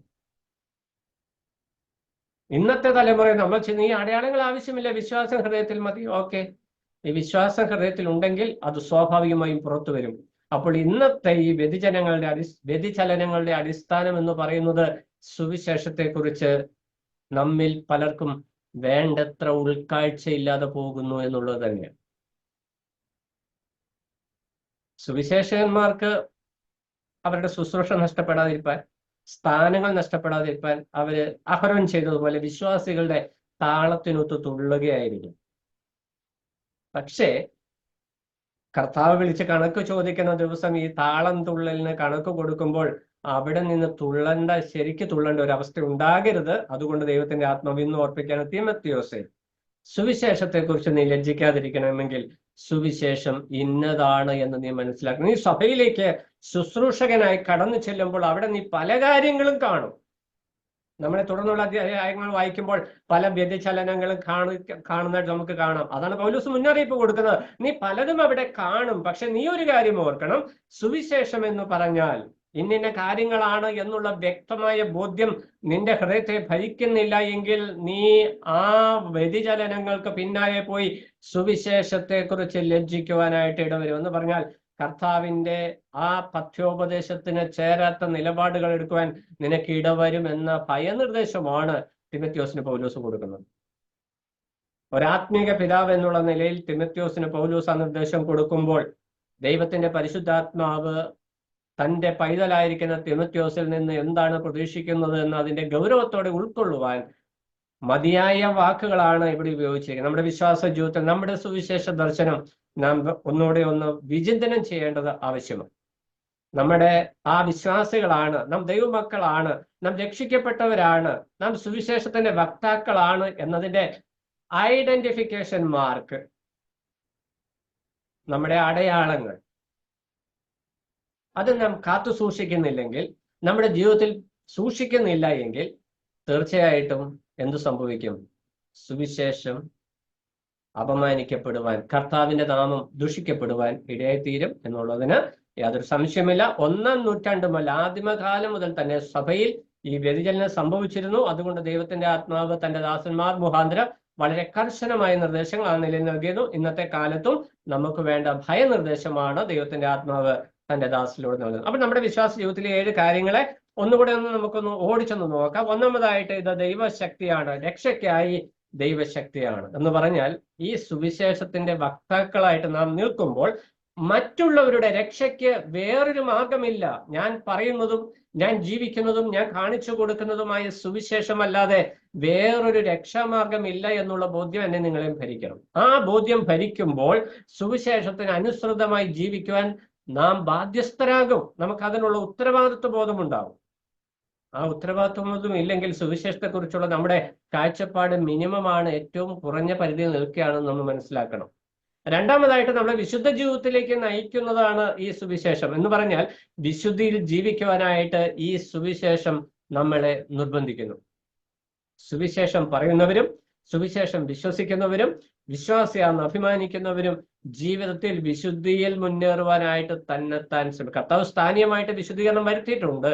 എന്നാൽ ആ സ്ഥാനീയ വിശുദ്ധീകരണം ജീവിതത്തിൽ കാത്തുപാലിക്കുവാനായിട്ട് വിശ്വാസികൾ ശ്രദ്ധിക്കുവാനായിട്ട് ഈ സുവിശേഷം നമ്മളെ നിർബന്ധിക്കുന്നു. ഈ സുവിശേഷം പറയാൻ പോകുന്ന വ്യക്തികള് ജീവിതത്തിലെ വിശുദ്ധി കാത്തു സൂക്ഷിച്ചില്ലെങ്കിൽ ലോകം അവരെ കളിയാക്കും, സുവിശേഷം അപമാനിക്കപ്പെടും, കർത്താവിന്റെ നാമത്തിൽ. അതൊന്നും സുവിശേഷം അറിയിക്കാൻ പോകാത്ത വിശ്വാസികൾക്ക് എങ്ങനെ ജീവിക്കാമെന്നാണോ? അല്ല. ഞായറാഴ്ച രാവിലെ ആരാധനയ്ക്കായിട്ട് സഭാ ഹാളിലേക്ക് പോകുന്നുണ്ടെങ്കിൽ ആ ജീവിതത്തിൽ ശനിയാഴ്ച വരെയും തോന്നിയതുപോലെ ജീവിച്ചിട്ട് പോയാൽ ആ ആരാധനയെ ലോക മനുഷ്യർ ദുഷിക്കും. അവിടെയും ദുഷിക്കപ്പെടുന്നത് കർത്താവിന്റെ നാമവും സുവിശേഷവുമാണ് എന്നുള്ള സത്യം നാം മനസ്സിലാക്കണം. മൂന്നാമതായിട്ട് ദൈവകൃപയുടെ മഹത്വം വെളിപ്പെടേണ്ടത് സുവിശേഷത്താലാണ്. സുവിശേഷം വിശ്വസിക്കുന്നവരിൽ നിന്നാണ് ദൈവകൃപയ്ക്ക് പുകഴ്ചയുണ്ടാകുന്നത്. ദൈവകൃപ നമുക്ക് ലഭിച്ചു. ദൈവകൃപ നമ്മൾ സുവിശേഷം പറയുമ്പോൾ കേൾക്കുന്നവർക്കും ലഭിക്കുന്നു. പക്ഷെ അതിന്റെ പുകഴ്ച ഉണ്ടാകുന്നത് സുവിശേഷം ശരിയായ നിലയിൽ ഉൾക്കൊണ്ട് അതിന് വിധേയപ്പെട്ട് ജീവിക്കുന്ന ഒരു വിശ്വാസിയിൽ നിന്നാണ്. ആ പുകഴ്ചയ്ക്കാകേണ്ടതിന് എന്ന് പറഞ്ഞാൽ അതാകേണ്ടതാണ്, ഓൾറെഡി ഉള്ളതല്ല. അത് പുകഴ്ചയ്ക്കാകണം. ഒരു വിശ്വാസിയുടെ ജീവിതത്തിൽ നിന്ന് ദൈവകൃപയുടെ മഹത്വത്തിന് പുകഴ്ച ഉണ്ടാകണം. നാലാമതായിട്ട് അത് യേശുക്രിസ്തുവിന്റെ ജഡാവതാരത്തിൽ വെളിപ്പെട്ട ഒരു വിഷയമാണ്. മരണത്തിന്റെ പാശത്തിൽ നിന്ന് വിടുവിക്കുന്ന നിത്യജീവനിലേക്ക് കൊണ്ടുവരുന്ന ഒരു വിഷയമാണ്. ആറാമതായിട്ട് അത് നിത്യജീവൻ നമുക്ക് നൽകുന്നു. ഏഴാമതായിട്ട് സകലകാലത്തിന് മുമ്പേ ദൈവം പദ്ധതി ചെയ്തെന്ന് പറഞ്ഞാൽ നാം ഒക്കെ വിശ്വാസത്തിൽ വരണം എന്നുള്ള വിഷയം ദൈവം സകലകാലത്തിന് മുമ്പേ പദ്ധതി ചെയ്ത വിഷയമാണ്. നാം രക്ഷിക്കപ്പെടണം എന്നുള്ള വിഷയം. നമ്മുടെ ജീവിതം സുവിശേഷത്തിന് അനുസൃതമായിരിക്കണം എന്നതും ദൈവം സകലകാലത്തിന് മുമ്പേ പദ്ധതി ചെയ്തതാണ്. നമ്മുടെ ജീവിതം കണ്ട് ആളുകൾ കർത്താവിലേക്ക് വരണമെന്നുള്ളതും ഈ സകലകാലത്തിന് മുമ്പേ പദ്ധതി ചെയ്ത വിഷയമാണ്. അപ്പോൾ എത്ര ഗൗരവത്തോടെയാണ് തിമോഥെയോസിന് പൗലോസ് ഈ വാക്കുകൾ പറഞ്ഞു കൊടുക്കുന്ന ഓർത്തു നോക്കി. എന്നിട്ട് പറയുകയാണ്, ഇതാണ് സുവിശേഷം. ഇത്ര ഗൗരവമുള്ള സുവിശേഷത്തിന്റെ ആ ഒരു സുവിശേഷത്തിന്റെ മഹത്വം നീ മനസ്സിലാക്കിയാൽ നിനക്ക് ലജ്ജിക്കേണ്ടി വരികയില്ല. ഞാൻ ഈ കാരാഗ്രഹത്തിൽ കിടക്കുമ്പോൾ, ഞാൻ എന്ന് പറയുന്നത് പൗലോസ് കാരാഗ്രഹത്തിൽ കിടക്കുമ്പോൾ പൗലോസ്, നിങ്ങൾ എന്റെ ബന്ധനത്തെ കുറിച്ചും ലജ്ജിക്കരുത് എന്ന് പറഞ്ഞാൽ സുവിശേഷ നിമിത്തം അടി കിട്ടും, ഉപദ്രവം കിട്ടും, ജയിലിൽ പോകുമെന്ന് പേടിച്ച് ലോകമനുഷ്യരെ പോലെ അവരോട് ചേർന്ന് ഇടപഴകി പോകരുത്, എന്നോട് ചേർന്ന് വേർപെട്ട് വരണം, കഷ്ടത അനുഭവിക്കണമെന്ന് പൗലോസ് അപ്പോസ്തലനെ ഓർപ്പിക്കുക. തിമോഥെയോസിന്റെ ഹൃദയത്തെ ടച്ച് ചെയ്യുന്ന നിലയിൽ, ആഴമായി സ്പർശിക്കത്തക്ക നിലയിൽ ദൈവത്തിന്റെ പരിശുദ്ധാത്മാ വിഷയം വെളിപ്പെടുത്തുന്നതിന് കാരണം ഒരു സഭയെ പരിപാലിക്കുവാൻ, നയിക്കുവാൻ, ലീഡർഷിപ്പിന് വേണ്ടി താൻ മുന്നോട്ട് ചുവടുകൾ വയ്ക്കുമ്പോൾ തൻ്റെ ഹൃദയത്തിൽ വ്യക്തമായ ഒരു ബോധ്യം ഈ വിഷയത്തിൽ ഉണ്ടാകും. ഇനി 11 വാക്യത്തിലേക്ക് നമുക്ക് വരാം. അവിടെ പൗലോസ് അപ്പോസ്തലൻ സുവിശേഷത്തെ കുറിച്ച് പറഞ്ഞിട്ട് അടുത്ത വാക്ക് എന്താ പറയുന്നത്? ആ സുവിശേഷത്തിന്. ആ എന്നുള്ള വാക്കിന് വളരെ പ്രാധാന്യ വിഷയമുണ്ട്. ഞാൻ ഈ പറഞ്ഞു വന്ന ഇത്ര മഹത്വകരമായ ഈ സുവിശേഷത്തിനു വേണ്ടി, ആ സുവിശേഷത്തിനു വേണ്ടി ദൈവം എന്തു ചെയ്തു? ഇവിടെ പറയുന്നത്, ഞാൻ പ്രസംഗിയും അപ്പോസ്തോലനും ഉപദേഷ്ടാവുമായി നിയമിക്കപ്പെട്ടിരിക്കുന്നു. ഒരു വ്യക്തി സുവിശേഷകനായി വിളിക്കപ്പെട്ടു എന്ന് പറഞ്ഞ് സുവിശേഷക വേല ചെയ്യുന്നുണ്ടെങ്കിൽ ആ വ്യക്തിയുടെ ഹൃദയത്തിൽ ഭരിക്കേണ്ട വിഷയം, ദൈവം ഈ സുവിശേഷത്തിനു വേണ്ടി അപ്പോസ്തോലനായി, പ്രസംഗകനായി, ഉപദേഷ്ടാവായി എന്നെ നിയമിച്ചിരിക്കുന്നു. ഇത് ഡിവൈൻ അപ്പോയിന്റ്മെന്റ് ആണ്, ദൈവത്തിന്റെ നിയമനമാണ്. ഈ ദൈവത്തിന്റെ നിയമനത്തിന്റെ പ്രാധാന്യം മനസ്സിലാക്കാതെ ഞാൻ നിയമിക്കപ്പെട്ടു എന്ന് പറഞ്ഞ് ഇറങ്ങി തിരിച്ച് തന്നിഷ്ടപ്രകാരം ജീവിച്ച് സുവിശേഷത്തിന് അപമാനം വരുത്തിയാൽ നിയമിച്ചവനായ കർത്താവ് വെറുതെ ഇരിക്കുമെന്ന് നമ്മൾ ചിന്തിക്കുവാനായിട്ട് പാടില്ല. ഇവിടെ പൗലോസ് പറയുക, ഇത്ര മഹത്വകരമായ ഈ സുവിശേഷത്തിന് ഞാൻ, പൗലോസിന്റെ സുവിശേഷത്തെ കുറിച്ച് എപ്പോഴും ഒരു തീക്ഷ്ണ മനോഭാവം. നമ്മൾ റോമാലേഖനം വായിക്കുമ്പോഴും ഈ ലേഖനങ്ങളൊക്കെ പൗലോസ് എഴുതി വരുമ്പോൾ അതിനകത്തെല്ലാം നിഴലിച്ചു നിൽക്കുന്ന ഒരു വിഷയം സുവിശേഷ സംബന്ധമായി പൗലോസിനുണ്ടായിരുന്ന ബോധ്യവും അതിൽ തനിക്കുണ്ടായിരുന്ന സമർപ്പണവും. ഇവിടെ തിമോഥെയോസിലേക്ക് ഇമ്പാർട്ട് ചെയ്യുവാൻ, കൈമാറ്റം ചെയ്യുവാനായിട്ട് പൗലോസ് ദൈവാത്മാവിൽ ശ്രദ്ധിക്കുന്ന ഒരു വിഷയം, തിമോഥെയോസേ, ഈ സുവിശേഷം, ഏത് സുവിശേഷം? രക്ഷയ്ക്ക് ദൈവശക്തിയാകുന്ന സുവിശേഷം, വിശുദ്ധിയിൽ ജീവിക്കുവാനായിട്ട് എന്നെ നയിക്കുന്ന സുവിശേഷം, ഈ സുവിശേഷത്തിന് വേണ്ടി ഞാൻ അപ്പോസ്തോലനും. അവിടെ 3 വാക്ക് ഉപയോഗിച്ചിട്ടുണ്ട്: പ്രസംഗകൻ, അപ്പോസ്തോലൻ, ഉപദേഷ്ടാവ്. 3 പ്രത്യേക വാക്കുകൾ. നമുക്കറിയാം, അപ്പോസ്തോലന്മാരാണ് സുവിശേഷത്തെ നമുക്ക് ഇൻട്രൊഡ്യൂസ് ചെയ്തത്. അവരാണ് എന്താണ് സുവിശേഷം എന്ന് നമുക്ക് വെളിപ്പെടുത്തി തന്നത്. ദൈവാത്മാവിൽ അപ്പോസ്തോലന്മാരാണ്. സുവിശേഷം എന്ന് പറഞ്ഞ വിശാല ആശയത്തില തിരുവചനത്തിലെ എല്ലാ അടിസ്ഥാനോപദേശങ്ങളും എല്ലാ ഉപദേശ സത്യങ്ങളും ഉൾപ്പെടുന്നതാണ് ഈ സുവിശേഷം എന്ന് പറയുന്നത്. ഇത് അപ്പോസ്തലന്മാർ മുഖാന്തരം നമുക്ക് തന്നെ. അപ്പൊ പൗലോസ് പറയാണ്, ഈ സുവിശേഷത്തെ വെളിപ്പെടുത്തുവാനായിട്ട്, അത് ഫോർമുലേറ്റ് ചെയ്യുവാൻ, അതിനെ ഒന്ന് ക്രോഡീകരിച്ച്, അതിനെ ഒന്ന് ക്രമീകരിച്ച്, അതിനെ ഒന്ന് ലഘുവാക്കി വിശദീകരിച്ച് തരുവാനായിട്ട് ദൈവം എന്നെ നിയമിച്ചു. രണ്ടാമതായിട്ട് കാണുന്ന വിഷയം പ്രസംഗകനായിട്ട്. നമ്മൾ അതിന് ഇംഗ്ലീഷിൽ വായിക്കുന്നത് ഹെറാൾഡ് എന്നാണ്. ഹെറാൾഡ് എന്ന് പറഞ്ഞാൽ രാജവിളംബരം അറിയിക്കുന്നവരാണ് ഹെറാൾഡ് എന്ന് പറയുന്നത്, എന്ന് പറഞ്ഞാൽ വിളംബരം ചെയ്യുന്നത്.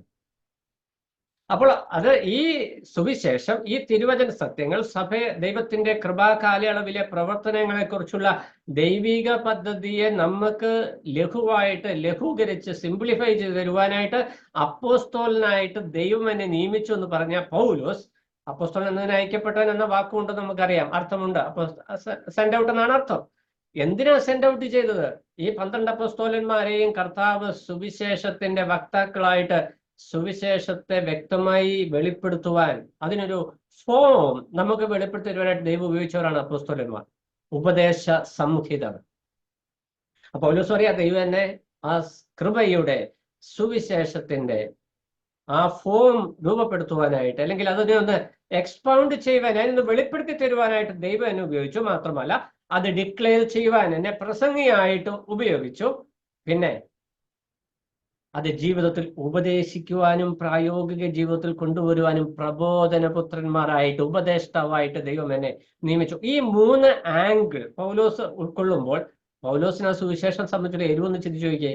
സുവിശേഷത്തെ കുറിച്ച് അത് എന്താണെന്ന് വ്യക്തമായിട്ട് പൗലോസിന് ദൈവാത്മാവ് വെളിപ്പെടുത്തി കൊടുത്ത ഉപദേശ സത്യങ്ങളെ പൗലോസ് ഡിക്ലെയർ ചെയ്തു. ഒരു മറയും കൂടാതെ, ഒരു വിശ്വാസിയുടെ, ഒരു പരീശന്റെയും സദൂക്യന്റെയും പാരമ്പര്യവാദികളുടെയും അവരുടെ മുഖം കണ്ണു ചുരുങ്ങുന്നതും അവർക്ക് അനിഷ്ടമുണ്ടാകുന്നതും നോക്കാതെ ദൈവത്തിന്റെ അരുളപ്പാടുകൾ പൊരുൾ കൂടാതെ കൃത്യമായിട്ട് അതായിരിക്കുന്നത് പോലെ തന്നെ രേഖപ്പെടുത്തി തന്ന അപ്പോസ്തലൻ പൗലോസ് പറയുകയാണ്, ഞാൻ അതിന് അപ്പോസ്തലനായി ദൈവം എന്നെ നിയമിച്ചത്. ആ ബോധ്യം നാം ഇന്ന് വിശ്വാസികളാണെന്നും സുവിശേഷന്മാരാണെന്നും മൂപ്പന്മാരാണെന്നും ഡീക്കന്മാരാന്നൊക്കെ പറഞ്ഞ് സഭയിൽ ഇങ്ങനെ നമ്മൾ ഓരോ സ്ഥാനം അലങ്കരിച്ചിരിക്കുമ്പോൾ ദൈവം എന്നെ ആ സ്ഥാനത്താക്കിയിരിക്കുന്നത് ഒരു നിയമനമാണ്. ആ നിയമനത്തിന്റെ ഉദ്ദേശം അപ്പോസ്തലന്മാരുടെ ശുശ്രൂഷ നാം ഇന്ന് ചെയ്യേണ്ട, കാരണം അത് ക്രോഡീകരിച്ച് നമുക്ക് തന്നിട്ടുണ്ട്. ഇനി നമ്മൾ ചെയ്യേണ്ടത് 2 കാര്യങ്ങളാണ്, പ്രസംഗവും ഉപദേശവും. ഉപദേശം എന്ന് പറഞ്ഞാൽ ഈ പ്രസംഗിക്കപ്പെട്ട അരുളപ്പാടുകളെ എങ്ങനെ പ്രാക്ടിക്കൽ ലൈഫിൽ കൊണ്ടുവരാം എന്ന് ഉള്ള പ്രബോധനമാണ് ഉപദേശമായിട്ട് പ്രധാനമായിട്ട് വരുന്നത്. ഉപദേശിക്കുക, ടീച്ച് ചെയ്യുക. ഇത് പ്രസംഗിച്ചോ, അതിന്റെ പ്രമാണങ്ങൾ ഡിക്ലെയർ ചെയ്തു. അത് ടീച്ച് ചെയ്യുക, എങ്ങനെയാണ് അത് പ്രായോഗിക തലത്തിൽ കൊണ്ടുവരുന്നത്. അത് പൗലോസ് അപ്പോസ്തലൻ എന്ന് പറയുക, എന്താ, ഞാൻ ഉപദേഷ്ടമായി നിയമിക്കപ്പെട്ടിരിക്കുന്നു,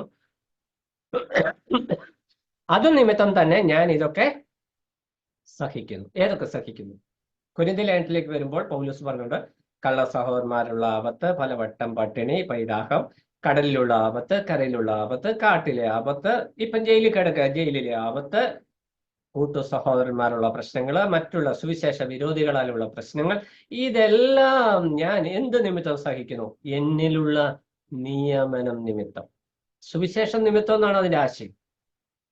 അപ്പൊ സുവിശേഷത്തെ കുറിച്ച് പൗലോസിനുണ്ടായിരുന്ന ആ ഉൾക്കാഴ്ച നോക്കി, നമുക്കൊക്കെ ഇതിന്റെ ഒരംശമുണ്ടോ?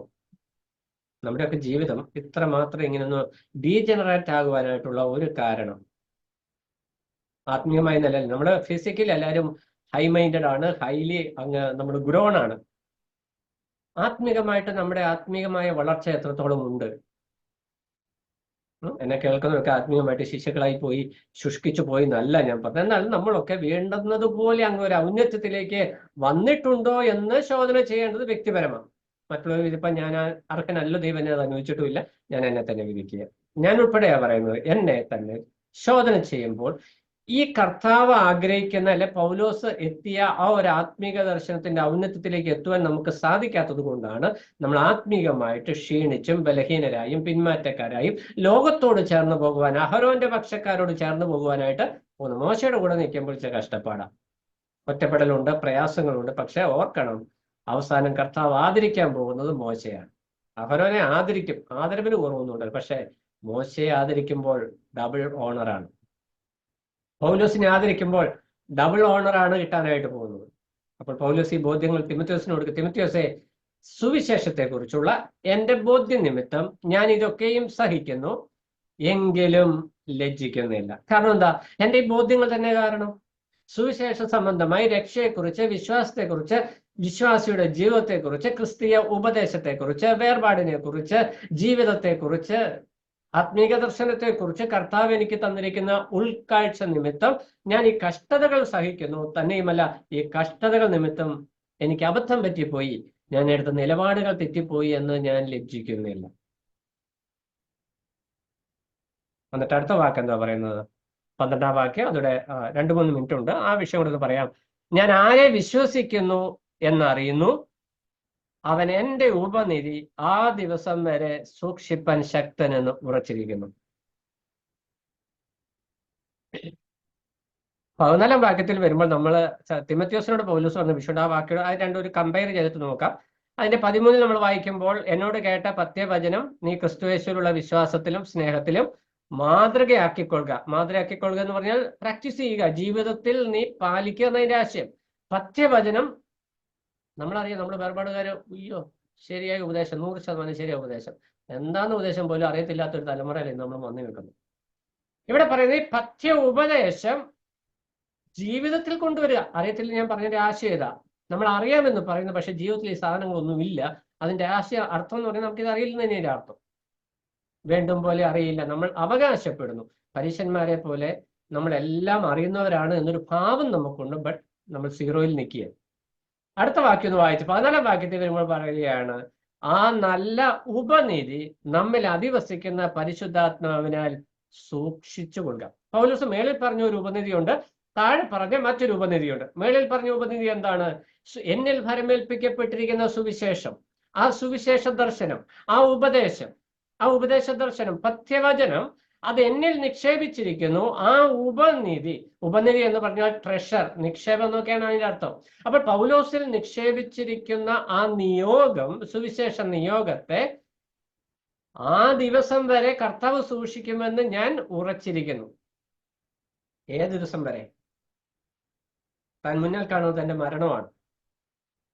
ആ മരണനിമിഷം വരെയും ഈ നിയോഗത്തിൽ ഉറച്ചു നിർത്തുവാൻ എന്നിലെ ഉപനിധി, എന്നിലെ ആ നിക്ഷേപത്തെ അതിന്റെ പൂർണ്ണതയിൽ നിലനിർത്തുവാൻ ദൈവം എന്നെ ശക്തനാക്കും. അല്ലെങ്കിൽ അങ്ങനെ നിർത്തുവാൻ, അത് സൂക്ഷിക്കുവാൻ എന്റെ ദൈവം ശക്തനാണെന്ന് ഞാൻ വിശ്വസിക്കുന്നു. പൗലോസ് മരണം നിങ്ങൾ കണ്ടുകൊണ്ട് പറയുകയാണ്, ആ ഉപനിധി ഇതുവരെ ഞാൻ കാത്തു സൂക്ഷിച്ചു. ആ ദിവസം വരെ, എന്റെ മരണനിമിഷം വരെയും ഇതിങ്ങനെ തന്നെ സൂക്ഷിക്കുവാനായിട്ട് ഞാൻ വിശ്വസിക്കുന്ന എന്റെ കർത്താവ് ശക്തനാണ്. ഞാൻ അവനാൽ ആശ്രയിച്ചുകൊണ്ട് അതിൽ നിൽക്കുന്നു എന്ന് പൗലോസ് പറഞ്ഞിട്ട് അടുത്ത വാക്യത്തിൽ പറയുകയാണ്, പഥ്യവചനം നീ മാതൃകയാക്കണം, നീ ജീവിതത്തിൽ കൊണ്ടുവരണം. എന്നിട്ട് പറയുക, ആ നല്ല ഉപനിധി നമ്മിൽ അധിവസിക്കുന്ന പരിശുദ്ധാത്മാവിനാൽ സൂക്ഷിച്ചു കൊള്ളുക. ഇവിടെ പൗലോസിന്റെ ജീവിതം ഒരു എൻഡിലേക്ക് വരികയാണ്. തിമോഥെയോസിന്റെ ശുശ്രൂഷ രംഗം പുതിയൊരു തലത്തിലേക്ക് മാറുക. തിമോഥെയോസിന്റെ കൂടെ നിന്ന് ഒറ്റയ്ക്കായിട്ട് പുതിയ സ്റ്റെപ്പോടുകൂടി ലീഡർഷിപ്പ് സ്ഥാനത്തേക്ക് താൻ കടന്നു വരുമ്പോൾ തിമോഥെയോസിനുള്ള പ്രബോധനം എന്ന് പറയുന്നത്, ഈ ഉപനിധി പരിശുദ്ധാത്മാവിനാൽ നീ സൂക്ഷിക്കണം. ഇതിന് തമ്മിലുള്ള വ്യത്യാസം മനസ്സിലായോ? ആദ്യം പൗലോസിന് ദൈവം കൊടുത്ത ആ ഉപനിധി പൗലോസ് അവസാനം വരെ, തന്റെ നിര്യാണ നിമിഷം വരെയും സൂക്ഷിക്കുവാനായിട്ട് പൗലോസ് ശ്രദ്ധിച്ചിരുന്നു. ഇനിയുള്ള ദിവസങ്ങൾ ഭയാനകമായ ദിവസം, മരണത്തെ മുന്നിൽ കണ്ടുകൊണ്ടുള്ള നിമിഷങ്ങൾ താൻ നിൽക്കുകയാണ്. ആ നിമിഷങ്ങളിൽ നിൽക്കുമ്പോൾ പോലും, മരണത്തിന് മുമ്പിൽ, ഞാൻ എൻ്റെ മരണത്തെ മുന്നിൽ കാണുമ്പോൾ പോലും എൻ്റെ അന്ത്യശ്വാസം വരെ ഈ ഉപനിധി അതിന്റെ പ്രാധാന്യത്തിൽ എൻ്റെ ഹൃദയത്തിൽ, എൻ്റെ ജീവിതത്തിൽ, എൻ്റെ സാക്ഷ്യത്തിൽ നിലനിർത്തുവാനായിട്ട് എൻ്റെ ദൈവശക്തനാണെന്ന് ഞാൻ ഉറച്ചിരിക്കുന്നു. തിമോഥെയോസേ, എൻ്റെ നിര്യാണം വരെ ഈ ഉപനിധി ഞാൻ സൂക്ഷിച്ചു. ഇനി നീ പരിശുദ്ധാത്മാവിനാൽ ഈ ഉപനിധി നിന്റെ ജീവിതത്തിൽ കാത്തു സൂക്ഷിച്ചോണം. അടുത്ത തലമുറയ്ക്ക് വേണ്ടി പൗലോസ് ആ ഉപനിധി അങ്ങോട്ട് കൈമാറ്റം ചെയ്തു കൊടുത്തു. എൻ്റെ കൈവെപ്പിനാൽ നിന്നിലുള്ള കൃപാവരം. പ്രിയമുള്ളവർ, ഈ സുവിശേഷ ദൗത്യം തലമുറ കൈമാറി. നമുക്ക് നമ്മൾ പാട്ടൊക്കെ പാടും, തലമുറ കൈമാറി കിട്ടിയപ്പോൾ ഇതിന്റെ മഹത്വം കുറഞ്ഞു പോയോ എന്ന് നമ്മൾ ചിന്തിക്കണം.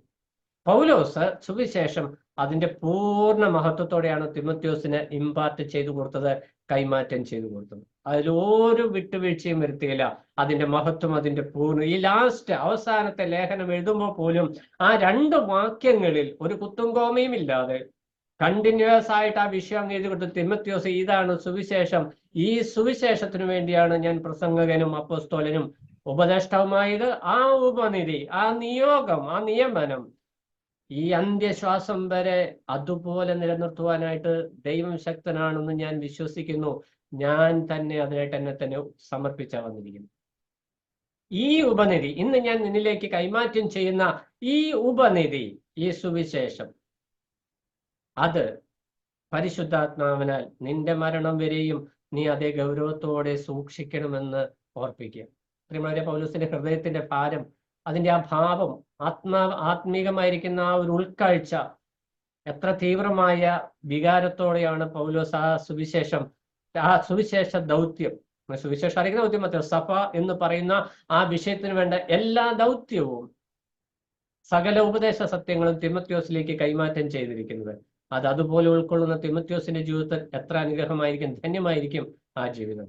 നമ്മുടെ ജീവിതത്തിലും സുവിശേഷത്തെ ശരിയായ നിലയിൽ ഉൾക്കൊള്ളുവാൻ, ഉപദേശ സത്യങ്ങളെ ശരിയായ നിലയിൽ ഉൾക്കൊള്ളുവാൻ നമ്മുടെ മക്കൾക്കും വരും തലമുറകൾക്കും സഭയിൽ അടുത്ത തലമുറകൾ ശുശ്രൂഷ രംഗത്തേക്ക് വരുമ്പോൾ അയക്കാതെ, ഉപദേശ വിഷയങ്ങൾ അയവ് വരുത്താതെ, സുവിശേഷ സത്യത്തിൽ അയവ് വരുത്താതെ പകർന്നു കൊടുക്കുവാനായിട്ട് നാമും ശ്രദ്ധിക്കുവാനായിട്ട് ആവശ്യമുണ്ട്. ഇതാണ് ദൈവത്തിന്റെ ആത്മാവ് ഈ ലേഖനം, ഈ ആദ്യത്തെ 10 വാക്യങ്ങളിൽ നിന്നുകൊണ്ട് ദൈവത്തിന്റെ ആത്മാവ് നമുക്ക് തരുന്ന നിർദ്ദേശം. ഇതിനെ ശരിയായ നിലയിൽ വ്യക്തിപരമായും ഒന്ന് വിശകലനം ചെയ്യുവാനും പഠിക്കുവാനും കൂടുതൽ വിചിന്തനം ചെയ്യുവാനും ദൈവത്തിന്റെ ആത്മാവ് നമ്മളെ ഓരോരുത്തരെയും സഹായിക്കട്ടെ.